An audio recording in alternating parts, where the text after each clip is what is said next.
Alright, so here's this article from Bounding Into Comics that's been making the rounds. Kotaku journalist Luke Plunkett insinuates a desire for anti-Japanese violence in response to Nintendo denying the outlet a review copy of The Legend of Zelda Tears of the Kingdom. Okay, this is by Spencer Bakuli, and this was back on May 3rd, 2023. This headline is accurate, or maybe it's not accurate. Okay, so it's accurate in the sense that, okay, so normally SJWs do this thing where if you say something like, I don't have a problem with trans people, but they say, oh, it's just a dog whistle. You say you don't have a problem with trans people, but if you criticize trans people or trans activism in any way, you actually are harming trans people and you are transphobic. So if like somebody like, J.K. Rowling says, hey, live your life, do your thing, it's all good, but don't take away or erase women by saying that, as a trans person, I can identify as a gender and automatically be that gender, right? So they say, oh, just because you have caveats or whatever, it doesn't mean you really believe it. It's just a dog whistle. Okay, so I say all that to say, with this headline, Luke Plunkett insinuates a desire for anti-Japanese violence. You would think, oh, that must be a reach. But you have to read the article to see this guy, Spencer Bakuli, justify it. But no, it's not a reach. In fact, I actually think he's being charitable to Plunkett by saying it's an insinuation. Clearly, he's saying he wants anti-Japanese violence. Like, it's not just an insinuation. He's literally saying, well, let's read the article. Let's get it on first. All right. Further proving the already widely held opinion that most mainstream video game journalists are no better than the straw men they claim to fight against, which is something I always say. Racism is fine when they do it. They could attack Young Ripper, not Kotaku in particular, but SJWs could attack Young Ripper for putting out a comic book, and they could be racist against him and all kinds of things. And it's no problem because he's their political enemy. J.K. Rowling, you could be a feminist. You could say you support women, but misogynistic or misogyny, forget misogynistic, misogyny is fine when you attack J.K. Rowling in favor of trans women who are demanding to be seen as real women when they're not. But it's all fair for them when they don't like you. But they lose their shit when a video game character makes a quote-unquote misogynistic comment. Like, it's more important for them to call out fake fictional like violence or misogyny or whatever than it is for them to really uphold their beliefs in the real world. But anyway, sorry. Further proving the already widely held opinion that most mainstream video game journalists are no better than the straw men they claim to fight against, Kotaku journalist Luke Plunkett recently responded to a round of discourse regarding the outlet's blacklisting by Nintendo with an image that insinuated a desire for anti-Japanese violence. Now, you've already seen the image probably. I think anybody who's watched this video probably read this article or seen other videos on it. But I don't think it's just an insinuation. I think he's clearly showing, yeah, this is what I wish would happen to Nintendo. And then it's a Japanese company. And so this asshole, it's hilarious. And they're called Kotaku. And yet this motherfucker wants to eliminate Japanese people. Okay, but anyway. Kotaku's latest episode of self-embarrassment was first sparked on April 26th when staff writer Ethan Gawk, Gak, took to his personal Twitter account to bemoan the fact that the outlet was not provided a review copy of the highly anticipated The Legend of Zelda Tears of the Kingdom. It's preview day for Zelda Tears of the Kingdom. A huge game I would love for Kotaku to be able to inform its millions of readers about firsthand. Millions? Get out of here. 5 people. Most people who probably read Kotaku read it to be pissed off or to make videos like me. But anyway, Wind Gawk. Whatever this motherfucker's name. Gawk. Okay, maybe it's Gawk. Unfortunately, Nintendo still has it blacklisted from advanced coverage. A move that I would argue is both unprofessional and coercive. Speaking of unprofessional coercive, they've literally hit pieces out on people they don't like. I may do one when looking up this article. They recently attacked Gina Carano again, calling her anti-trans.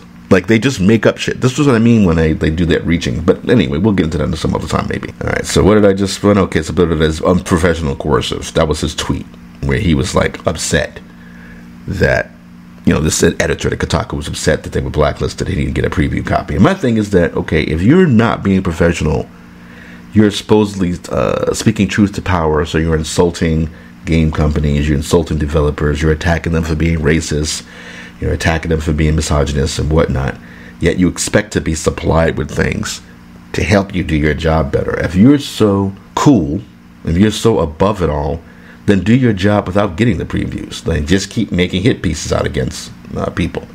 I forgot again, Kotaku are the people who did the stupid article about the PS5, where most of the article wasn't even about PS5, it was about privilege and about how in the age of COVID, PS5 probably don't even matter. And it's like, what the fuck? Just review the fucking console. We don't need this rant about COVID and about white privilege or whatever the hell he was talking about. All right. Yet what Gawk notably failed to mention in his attempt at righteous indignation is the fact that Kotaku's blacklisting was nobody's fault but their own. While the exact cause of Nintendo's disdain for Kotaku has yet to be publicly detailed, a passing glance of their archives reveals that the outlet regularly, and more often than not extremely disingenuously, accuses any and all publishers of any number of socio-political transgressions. They do.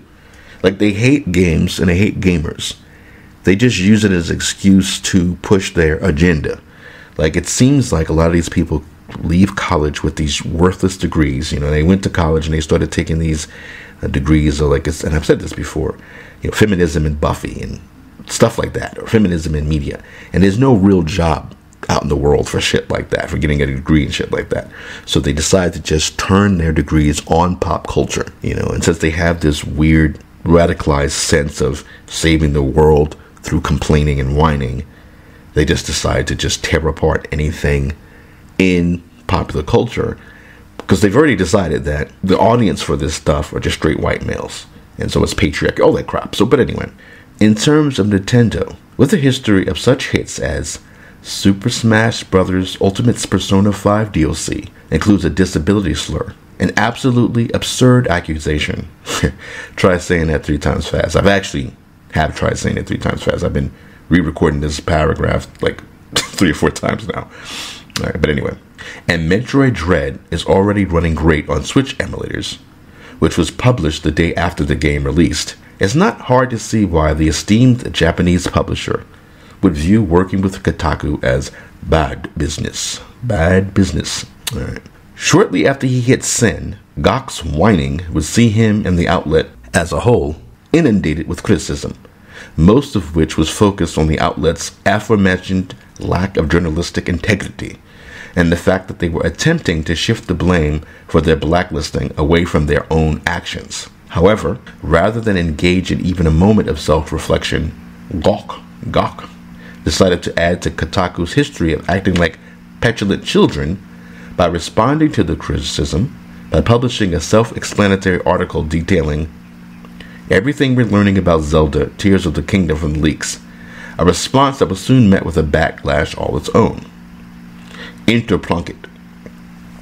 All right.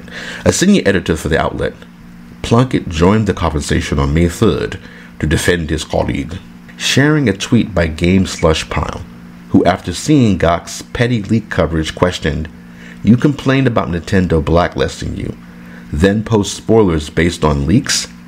Who is being unprofessional here?" and shared the official business email address for Nintendo of America's legal division. Plunkett declared, "Very normal behavior. I am years past caring what these people say," he added. "I am simply aghast at the fanatical fervor with which it's thrown in 2023. Okay, this asshole who's saying this, talk about normal response, and then he does this bullshit. Then, allowing his mask to fully slip, Plunkett concluded his rant by highlighting a historic World War II era photo of 356th Fighter Squadron Commanding Officer Lieutenant Colonel James H. Howard sitting in his P-51B5 Mustang, showing off his victory markings, detailing his confirmed kills against both Nazi Germany and more specifically Imperial Japan. For the record, he concluded, obviously posting it with aggressive intent, "This is how I feel about publisher-backed blacklists. Players and Kotaku employees can get their copy of The Legend of Zelda Tears of the Kingdom when it officially releases on May 12th. It's just funny to me. Like he said, normal response because the guy had the Nintendo legal email address or whatever. He's saying that he's acting like that's not a normal response to like get them into trouble for making that article about the leaks.